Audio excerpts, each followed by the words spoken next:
Hello, everybody. It's Summer Games Done Quick 2023. I am ADEF, and I have the absolute pleasure of being joined by the Executive Director of Doctors Without Borders, Avril Benoît. Avril, thank you for taking the time to speak with me today. Oh, well, thanks to you and everyone else for being here today to support us. We really appreciate it. Yeah, absolutely. This is a charity that I really admire, so I'm excited to ask you some questions. You want to jump right in? Of course, that's why I'm here. Fantastic. Well, Avril, it's always amazing to talk to people who work at the charities that GDQ supports because it really puts in perspective that when anyone donates this week, which you can do at gamesdonequick.com/donate, by the way, it's hardworking people like yourself that transform those donations into action. So I'd love to hear more about your journey, and I know that prior to working with MSF, you were a documentarian and a journalist. So what appealed to you about the charity work, and what caused you to pivot? It's true. I was a journalist for 20 years, telling stories, remaining neutral, trying to be disengaged, fair, balanced, and all the good things that quality journalists try to be. I kept being pulled into different kinds of volunteer activities, though.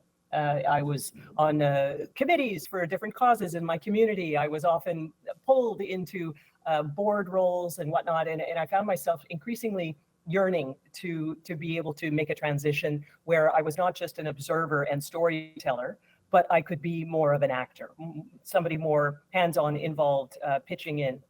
And it so happened that this organization, Doctors Without Borders, which is known internationally as Médecins Sans Frontières, and that's why we get the acronym MSF, has as its primary role medical humanitarian operations. But it has this second aspect, which really compels many journalists to pay attention, and that is the organization bears witness. So with teams on the ground, its own people looking at problems, it is known for being very frank, straight shooters.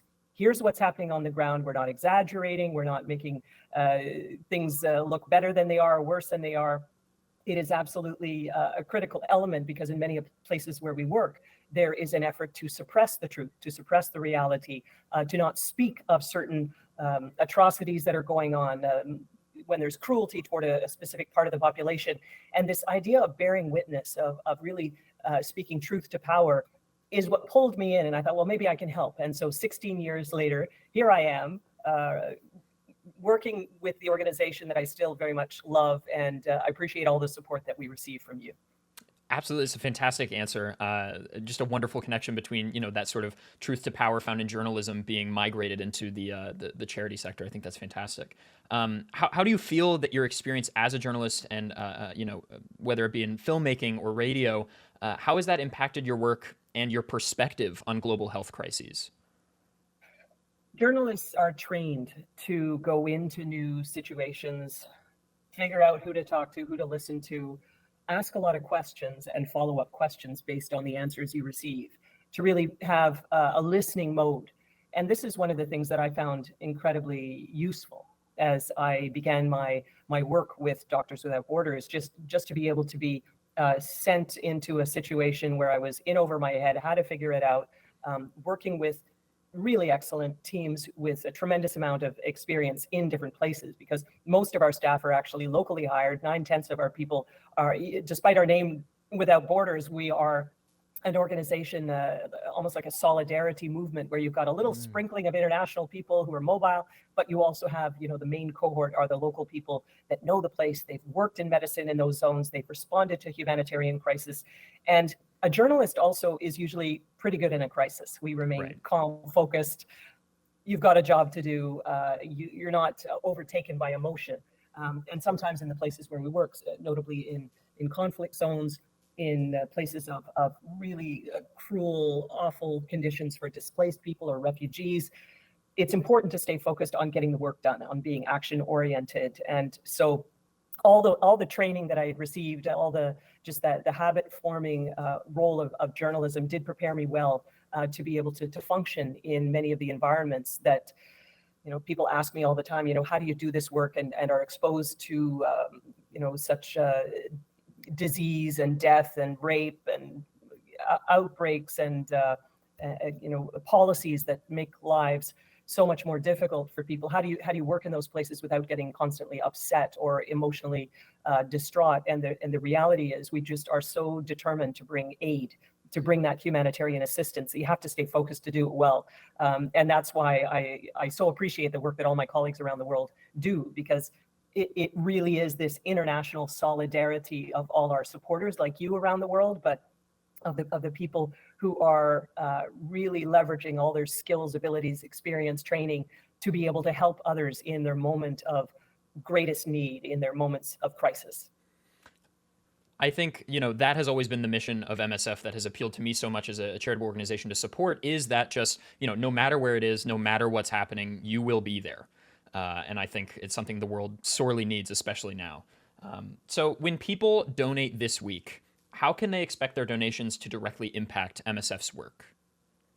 One of the really strong aspects of Doctors Without Borders, or MSF, is that we are an emergency organization that does not have to wait for funding to arrive in order to react. I was recently, for the month of April, I spent 4 weeks in the Eastern Democratic Republic of Congo, for example, where we have been running various hospitals and clinics and responses in a war-torn part of the country that increasingly is forgotten.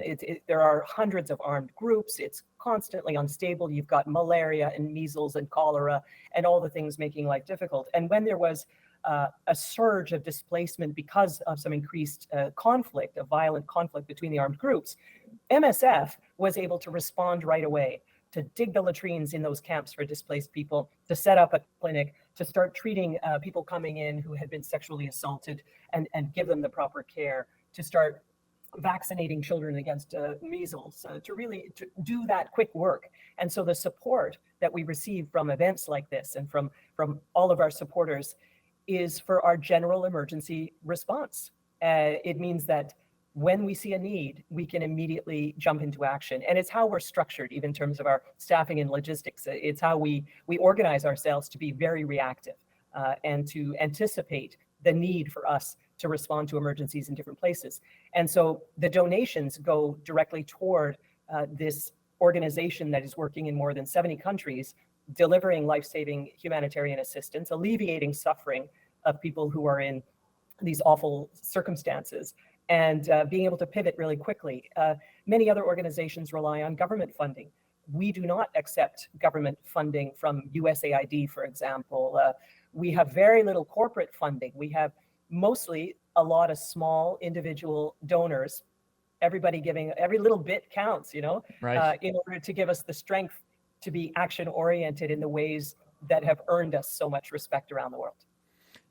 I think it bears repeating for everybody at home. If you do want to donate, please do go to gamesdonequick.com/donate, because as you just heard Avril talk about, it's easy to get complacent with all the privileges and benefits that we have where we live. But, something as simple as access to vaccination is so critical. And so that's why MSF's work is so important. My final question here, Avril, is how has working with MSF positively impacted your life? Well, the greatest thing for me is to look back on my 16 years and know that I was stretched to the limit of my abilities. I like that. I like a challenge. Me too, yeah. I want to always be learning something. And at the end of the day, I know that the work is meaningful. Even if I'm doing some mundane part of my job, administration or whatever, I know that overall my work and the work of my colleagues is meaningful. It's making a difference. And that it has its own reward, intrinsic reward for me as an individual. It gets me out of bed in the morning, even when I'm dreading a certain meeting or I'm having, facing down a deadline of something I'm supposed to write that I don't want to write. I know that overall, in the balance of things, I am privileged to have work that means so much, not only to the people that we help down the line, but even to me individually. I love the people I work with. They're smart, they're impatient, they want to get things done, and they have a strong sense of wanting to do the right thing, but in a smart way, not just randomly, throwing good ideas at the wall, but actually, speaking from experience, working with a system and a way of managing humanitarian operations in very complex places, but with all that experience, doing it well and with high impact. So yeah, the rewards are there for me as much as they are in terms of what I offer the organization. Fantastic. Well, Avril, thank you so much. Merci. It's been an absolute pleasure to speak with you today, and I hope you enjoy the rest of the event. Likewise, and thanks to everyone for being here. We really appreciate it.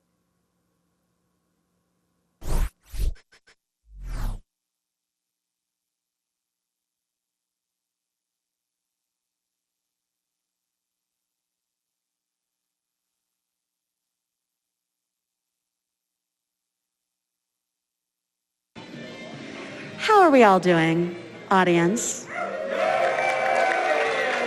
Amazing, Twitch chat. I can't hear you, but I'll pretend I can. Hope we're all having a fantastic time. I have $25 from Grande Ande. Hi, I would like to exchange money for more speedruns, please. Thank you. You're welcome. And of course,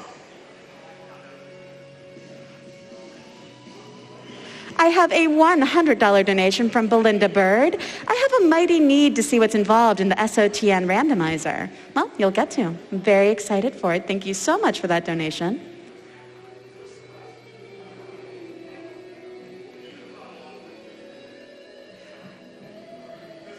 I have a $50 donation from Evie and Joe. Here we go, here we go, here we go. It's one of the highlights of our year, and we're pumped for these runs and all the energy this community brings. Thank you all for the incredible show for a fantastic cause. Thank you. We wouldn't be able to do this without every single one of you, whether you are just watching, donating, helping out, volunteering. You all are absolutely amazing, and every single one of you makes this event possible. So thank you all so, so much. Again, we have already raised $256,000 for Doctors Without Borders, and we are on it's so early. It's so early. We're doing great. This is amazing.